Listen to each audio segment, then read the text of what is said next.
But let's get a move on then and talk about what is the state of affairs when it comes to real estate. Has it bucked the overall weakness? What is the outlook on rental yields? It's a hot target for PE investors, and are we seeing strong growth in the demand trends? To discuss just that, joining in is Anuj Puri. He's chairman at ANAROCK Property Consultants. We also have Shrikant Joshi, CEO MD L&T Real Estate. Good to have you both on board. Good morning, gentlemen. Anuj, I'm going to come to you first then. Let's just talk about the overall state of affairs currently. Can you just walk us through what the impact of the slowdown has been on the real estate sector as a whole? What are the current demand trends? Yeah. Good morning, Aba. So I would divide it into two parts. One is the commercial and the other one is on the residential. The commercial is doing exceptionally well. 2018 calendar year was one of the best years. I think 2019 will surpass 2018.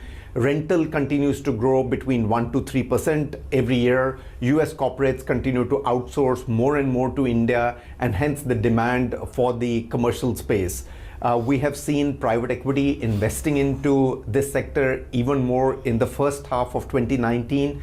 The REITs, Embassy had listed it. I am hoping in the next 2 or 3 months there will be others who will come and list their respective portfolios on the REIT, and that part of the market is going very strong, very stable, and will continue to remain solid.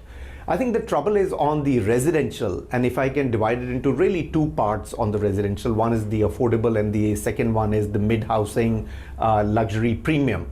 The affordable housing is doing very well. There is no problem. I mean, in the last 8-10 days, we've launched some of the schemes, and we've seen 700-800 apartments being sold in 7-8 days on the affordable housing. Right developer, right ticket price, right location. Huge amount of demand for that. There will be one caveat that I'll put on the affordable housing, Abba, is that many developers think it is only about the price. They are going to be mistaken. It is also about the design. Whilst there is a lot of hot selling affordable housing, there is equally unsold inventory on affordable housing. That's because these designs are improper. They don't have the right ventilation or the lighting, and they are inhabitable. So developers thinking that it's only a price game are mistaken. The guy who's wanting affordable housing is still wanting, has an aspiration and wants a better quality living, rather than saying is that, this is the only money and this is what you're going to get. The B part is on the mid-housing premium luxury. Their developers like Mr. Joshi and the others are doing very well. They are launching their schemes, they are selling because they have the right corporate governance, financial discipline, delivery, focus on the customer, right design. They are doing well. I think where the larger problem is that majority of the developers have really had a huge amount of debt problem, huge amount of issues on corporate governance, financial indiscipline. Much of the money that came in was taken away for other things from the project, and that's where they are really struggling. So just to summarize, commercial doing very well, no problem in that. That market has also got consolidated. There are no more than 3 or 4 dozen developers across India who do commercial. On the residential side, affordable doing well, but don't take it just that affordable anything does well. I'm putting that big asterisk onto it, saying that if the design is not right, it will just not sell. And the B part, where the problem is, they're the corporate developers doing very well, but the guys who are less disciplined and have too much of debt exposure are really struggling. And that's a large proportion of the overall developer community. Okay, that's a great summary, Anuj, and take your point there as well on the customer also being a lot more aware and being selective in their choices. Let me also bring Shrikant Joshi in here. Shrikant, it is surprising to see how commercial realty is doing well despite the overall weakness we've seen in the realty space. What, according to you, is driving such a stark contrast? Both the markets are very different. We need to understand the mechanics of both the markets. Residential markets before the RERA was ruled by investors in our country. It was a cash cow for most developers, and customer advances were being used to fund expansion activities and to continue the business. A series of government moves happened, starting with RERA, and then you had NCLT, and then the courts took very strong stances, and rightly so, in favor of the customer, with the result that the way of doing residential business changed overnight.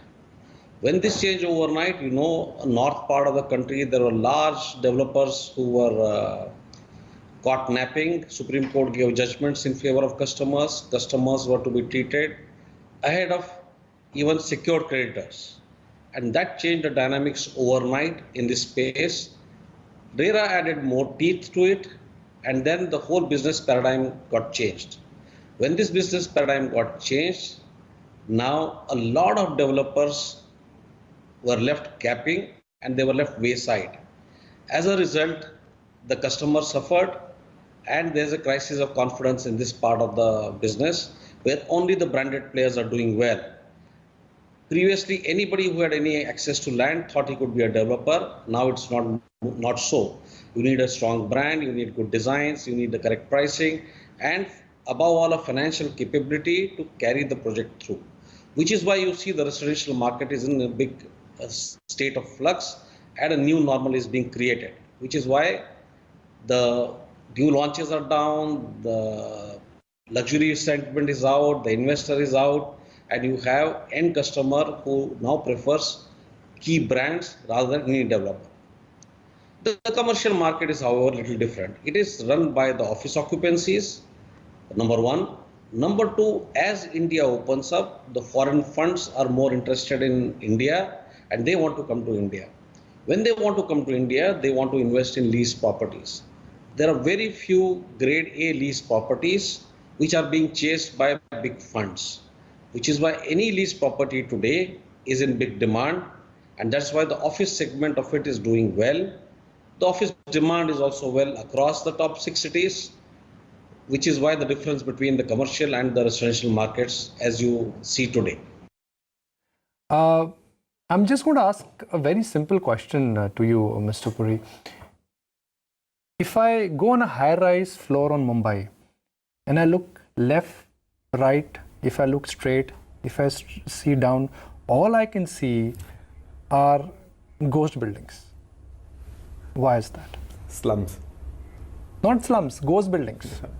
Towers have been constructed, towers are getting constructed, there is no demand and yet construction is happening. Absolutely. Correct. So Nikunj, absolutely correct. What you are saying is this is largely true in central South Mumbai. And you're right is that why are the buildings still getting constructed? These are mistakes of good times. These buildings had started in 2011, 2012. Because these are high-rise buildings, it's taking 7-9 years for these buildings to get completed.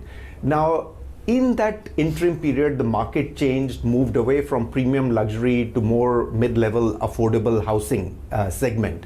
But the developer couldn't have left the building incomplete.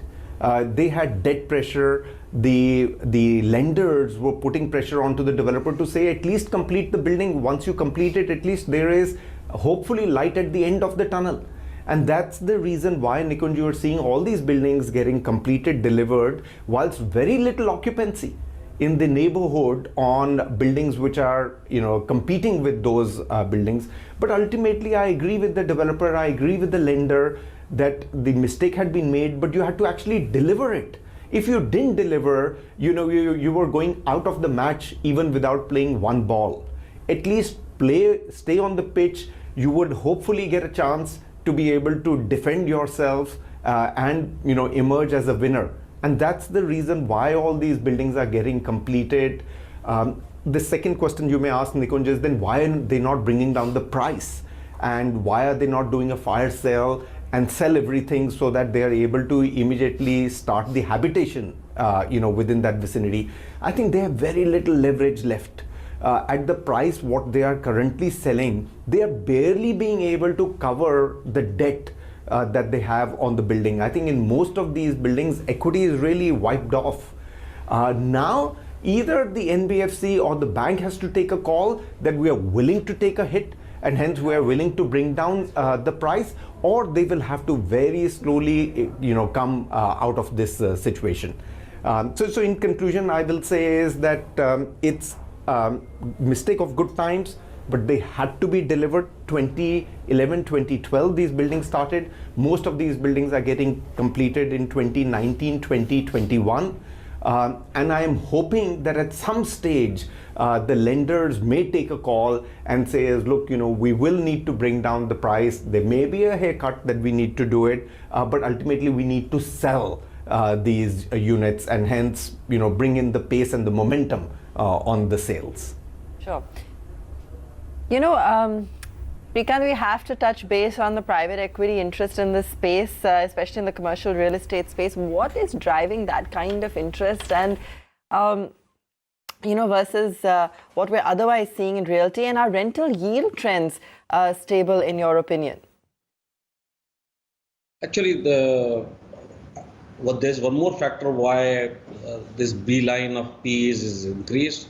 Earlier, they used to invest in India and there was not an exit route. Now, the first REIT has happened last year. Blackstone and Embassy have listed their REIT. That REIT has done extremely well since its listing. And the interest arbitrage for these PE funds who borrow from pension funds at much less rentals, where the Indian rental yields are attractive to them, which is this arbitrage plus an exit option now available of REITs, makes this space even more lucrative, which is why the demand side as well as the supply side both will increase.